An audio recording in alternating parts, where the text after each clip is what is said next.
안녕하세요. 사진작가 송재한입니다. 저는 직업이 네, 감사합니다. 직업이 하나 더 있습니다. 아까 사회자분께서 소개해 주셨던 것처럼 일 없는 학교라는 곳에 부끄럽지만 교장 선생님입니다. 아이들하고 함께 학생들하고 함께 지낸 지가 꽤 오래됐었고 또 부대 끼고 산 지가 오래됐음에도 불구하고 교장이라는 이름이 지금도 너무 부끄럽거든요. 그래서 어릴 때 제가 알고 있던 교장 선생님은 딱딱하고 무섭고 그리고 학교 다니면서 별로 만날 일도 별로 없고 그게 좀 거리감이 있는 교장 선생님이었는데 지금 그런 이야기를 듣고 몇 년 동안 살아오다 보니까 저는 아이들한테 그리고 학생들한테 그냥 형이라고 부르라고 하거든요. 제 기억 속의 교장 선생님이 너무 무서워서도 있고요. 또 이 친구들하고 가까이 지낼 수 있어야 이 친구들 아픔이나 어려움을 알아줄 수 있을 것 같아서 저는 형이라고 부르게 하고 학생들도 형이라고 부르고 있습니다. 그리고 저는 사진을 가지고 단순히 일만 하는 건 아니고요. 여러분들 관광지 가시면 사진 많이 찍으시잖아요. 네. 그곳에서 만약에 누군가가 전문 사진 작가가 갑자기 나타나서 사진을 무료로 찍어주고 그리고 현장에서 바로 인화를 해서 선물을 드린다면 어떨까요? 괜찮으실까요? 네, 당연히 돈을 받지 않고 공짜로 드리고요. 그런 일을 하고 있습니다. 근데 돈만 안 받는 것이 사실은 다른 걸 받거든요. 돈 대신에 사진값으로 좋은 일 하나만 해주시라고 약속을 받고 있어요. 그 좋은 일이 뭐 거창한 거 아니어도 되고요. 관광지 가보면 길에 쓰레기 많이 떨어져 있잖아요. 그럼 쓰레기 하나 이렇게 주워주셔도 되고요. 그리고 관광지에 보면 그리고 번화가에 보면 파지들이 굉장히 많이 나와요. 그래서 어르신들이 그 파지를 주워서 이렇게 무거운 짐을 지고 가시는 분들이 굉장히 많거든요. 그분들 이렇게 리어카 한번 밀어드려도 되는 거고요. 아니면 오늘 집에서 나올 때 엄마 아빠랑 싸우고 나온 학생이 있다면 엄마한테 혹은 아빠한테 전화해서 미안해 사랑해 라고 말하라고 시키기도 합니다. 그런 좋은 일로 사진값을 대신해서 받고 있어요. 그걸 이제 프리포토라고 나름 이제 사람들이 이름을 붙여줬거든요. 저는 그런 일을 하는 사람입니다. 오늘 주제가 인간력이잖아요. 저는 정말 어릴 때부터 사람의 영향력을 엄청나게 많이 받고 제 나름대로 좋은 쪽으로 성장했다고 생각하고 성장해 왔습니다. 저는 정말 운이 좋았습니다. 여러분들의 지금 이 영상 보고 계시는 학부모님들은 본인들의 자녀들이 운이 좋게 좋은 영향력을 받길 원하시나요? 아니면 그냥 일반 교육 받아가면서 큰 운 없이 그냥 살길 바라시나요? 아마 대부분의 부모님들이 좋은 영향력을 받길 바라실 거예요. 네. 운 좋게도. 오늘 제가 얼마나 운이 좋았는지를 설명을 드릴 테니까요. 그 운 좋은 저 같은 아이를 여러분들이 만드실 수 있는 거거든요. 어려운 게 아니니까 지금 내 자녀에게 그리고 선생님이시면 혹은 뭐 어른이시면 지금 내 아이들에게 제가 오늘 한 얘기를 한 번쯤 실천해 보셨으면 좋겠습니다. 원래 이제 PPT가 저는 이렇게 뒤에 나오는 줄 알았는데 그게 없으니까요. 나중에 편집이 되면 그게 나온다고 합니다. 그때 한번 참고 사진을 보시도록 하시고요. 일단 오늘은 저만 보고 하게 됐네요. 설명을 해야 되죠. 저는 원래 처음부터 사진작가를 했던 건 아니고요. 영화 촬영 현장에서 촬영 감독이 꿈이었습니다. 그래서 영화 촬영 현장에 가서 한 3, 4년 정도 고생을 하면서 촬영 감독의 꿈을 키워나갔었어요. 그리고 그 현장 속에서 뭐 대부분 아시겠지만 영화 촬영 현장이라는 게 그렇게 녹록한 곳은 아니잖아요. 되게 고생도 많이 하고 힘들고 돈도 많이 못 받고 그런 곳이었습니다. 그런 곳에서 그래도 어떻게든 버티려고 노력했고 상업 영화에서 입봉이라는 걸 해보려고 노력을 했었어요. 결과적으로는 이제 입봉을 못하고 고향을 내려오게 됐는데요. 거기까지 간 과정이 쉽지가 않았습니다. 지금은 이렇게 키도 크고 나름 사람같이 생겼잖아요. 근데 어릴 때는 그러지 못했어요. 제가 중학교 3학년 때 키가 180이 이미 넘었었는데 몸무게가 48kg였어요. 그래가지고 주변에서 제 별명을 젓가락이라고 불렀습니다.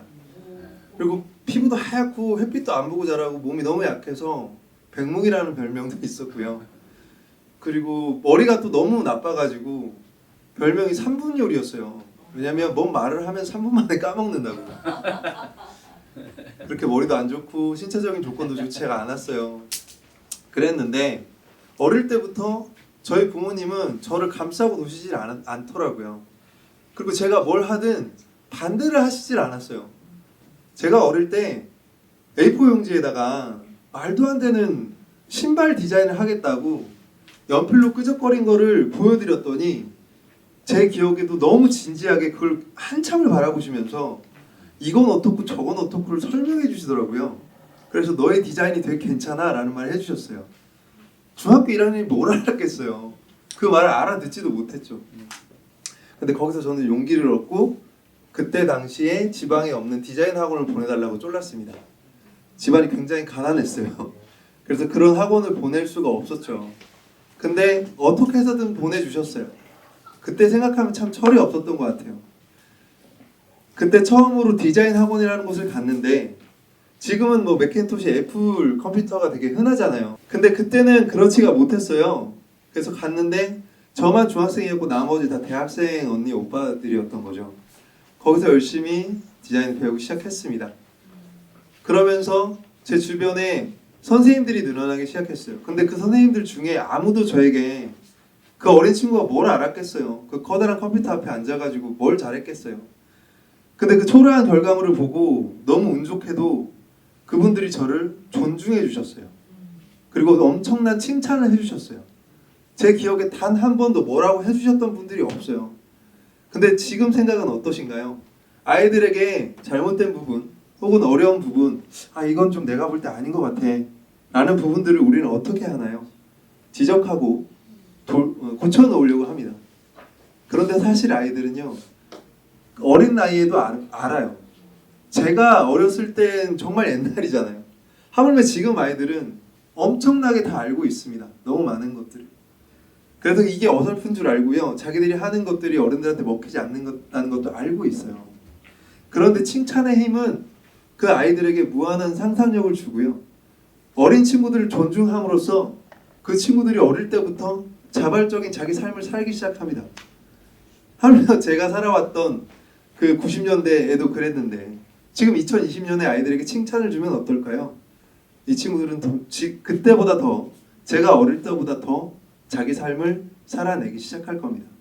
그래서 지금 이 영상을 보시는 부모님들께 첫 번째로 부탁드릴 것은, 아이들이 어떻든, 내 아이가 공부를 잘하든 못하든, 내 아이가 말을 잘하든 못하든 존중을 머릿속에서 떠나보내지 마세요.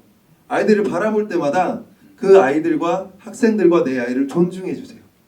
그러면 그게 아무리 아이들이 부족하고 부모님들 보기에는 조금 그래 보여도 이 아이는 그 존중으로 인해 엄청난 성장을 하게 됩니다. 근데 그 성장하는 과정에 부모님들이 괴로울 수가 있어요. 왜? 안 보이니까. 어른의 눈높이에서는 성장이 아니거든요. 근데 그 아이의 눈높이에서는 엄청나게 커지고 있는 겁니다. 꼭 존중해 주시길 부탁드립니다.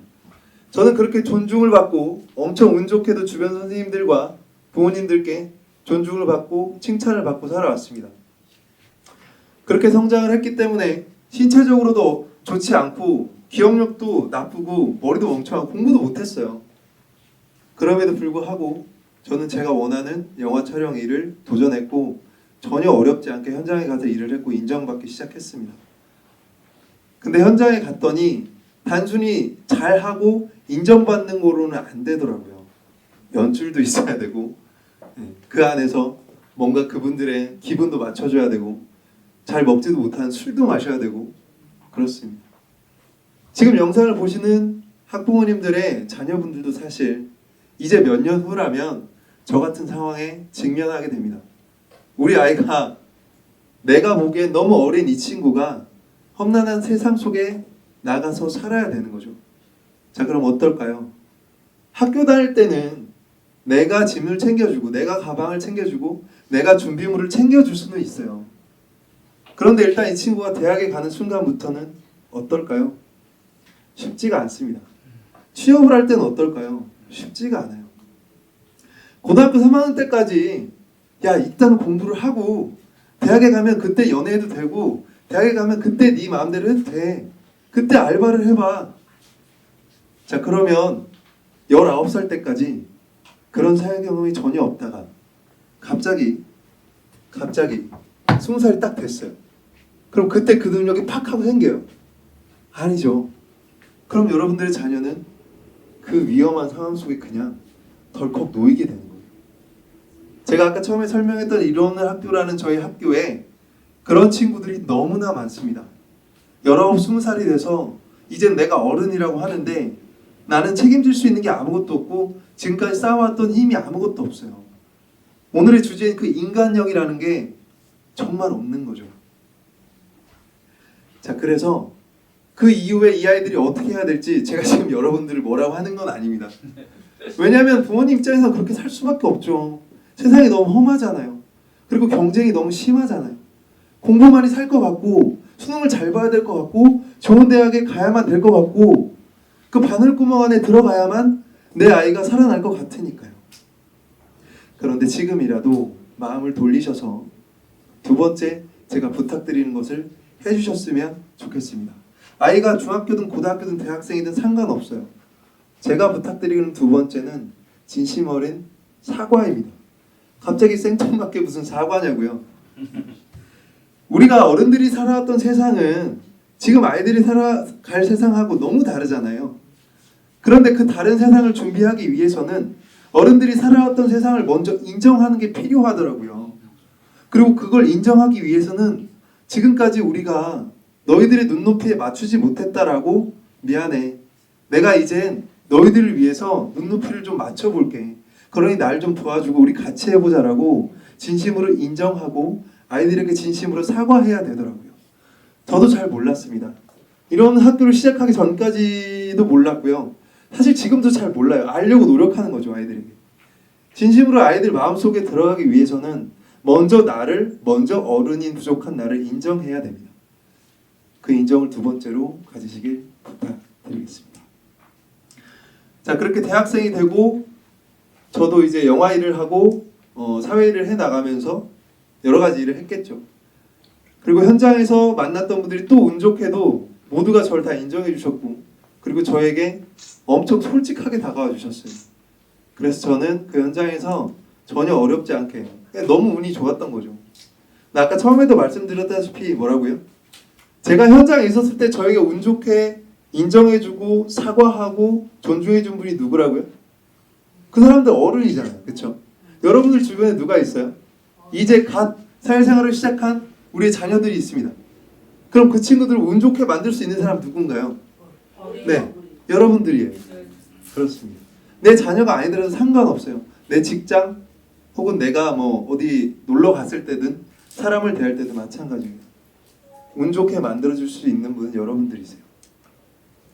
자, 그리고 마지막으로 세 번째, 지금까지 이야기했던 것들을 다 한번 되돌려 보세요. 그러면 저 친구는 지금은 그럼 잘 먹고 사나? 그런 의문을 가질 수 있습니다. 그래, 너는 그렇게 운 좋게 좋은 어른들 틈에서 그렇게 자랐어. 그럼 지금은 어떤데? 제가 아까 일 없는 학교를 한다고 했고 길에서 사람들에게 사진을 찍어준다고 했잖아요. 저는 제가 하고 싶고 제 세상을 만들었고 그 안에서 최선을 다했습니다. 그랬더니 신기하게도 돈을 벌려고 노력하지 않았는데 돈이 생기고 사람을 얻으려고 하지 않았는데 사람이 생겼어요. 진정성을 가지고 제 주변 사람들을 제가 만났던 어른들과 같을 거라 생각을 하고 믿고 같이 신념을 행동으로 옮겼던 거죠. 길거리에서 지금 저만 뷰티가 보이는데요. 길에서 사람들 사진을 찍어주다 보면 어르신들도 많이 오고요. 학생들도 많이 옵니다. 그럼 그분들 사진을 하나 둘씩 찍어주다 보면 어른들은 영정사진 찍어달라고 부탁하시는 분들도 계시고요. 가족분들은 오셔가지고 액자 하나 해주시면 안 되냐고 하시는 분들도 계세요. 그럼 그런 분들께 최대한 제가 해드릴 수 있는 건 다 해드려요. 그러고 나서 아까 말씀드린 약속을 부탁을 드립니다. 그럼 그런 분들이 하나 둘씩 약속을 실천하시는 분들이 늘어나세요. 그리고 제가 지금까지 그 일을 한 지가 한 벌써 7, 8년이 넘어갑니다. 자, 그럼 생각해 보세요. 8년 동안 좋은 일이 얼마나 일어났을까요? 제가 프리포토로 나눈 약속을 하러 나갔을 때 많게는 하루에 수십 명, 수백 명을 만나고요. 적으면 한 명 만날 때도 있어요. 막상 길에 서면 안 다가올 때도 있거든요. 근데 그게 중요하지 않더라고요. 왜냐면 어차피 저는 8년을 해왔고 앞으로 이제 제가 나이가 먹어서 서 있을 힘이 없을 때까지 할 거거든요. 그럼 몇십 년이 될 거잖아요. 그 40년, 50년 동안 하루에 한 명씩이라도 좋은 일을 하면 어떻게 될까요? 세상이 밝아져요. 네. 1년에 좋은 일이 365번이 생기는 거예요. 그리고 1년에 좋은 사람이 365번이 생기고요. 거기에 여러분들이 아까 제가 말씀드렸던 거를 같이 도와주시면 어떻게 될까요? 엄청난 시너지가 생기겠죠. 제가 말을 너무 길게 했습니다. 사실 굉장히 간단한 건데요. 저는 지금 방송에도 불려나가고 잡지 인터뷰도 하고 제가 사진작가이니까요. 유명해지면 뭘 찍어도 그 사진이 비싸게 팔리더라고요. 그런 말 있잖아요. 그냥 뭐 유명한 사람은 뭘 싸도 가져간다고. 네, 그렇더라고요. 그냥 이걸 자랑하려고 하는 건 아니고요. 누군가에게 꿈을 이룬다는 거는 단순히 그 사람이 보기 좋게 잘 사네가 아니라 그 사람의 삶이 단순히 그 사람 한 명의 삶이 아니라 지금 이 영상을 보고 계시는 학부모님들과 그리고 자녀들과 그 가족들의 삶이 좋아지는 거잖아요. 행복해지는 거고. 그러면 그 아이의 하나의 삶이 제가 아까 말씀드렸다시피 365번의 좋은 일이 생기는 것처럼 엄청난 시너지 효과가 생길 겁니다. 그러니까 지금 당장은 눈앞에 보이지 않더라도 그리고 지금 당장은 내 아이가 아이고 저렇게 해서 어떻게 먹고 살아 라는 걱정이 좀 드시더라도 걱정을 좀 접어드시고 눈에 보이지 않는 성장이 있을 거라고 생각을 하시고 제가 말씀드린 것들을 오늘부터 하나씩이라도 실천해 주셨으면 좋겠습니다. 자, 여기까지 하겠습니다. 감사합니다.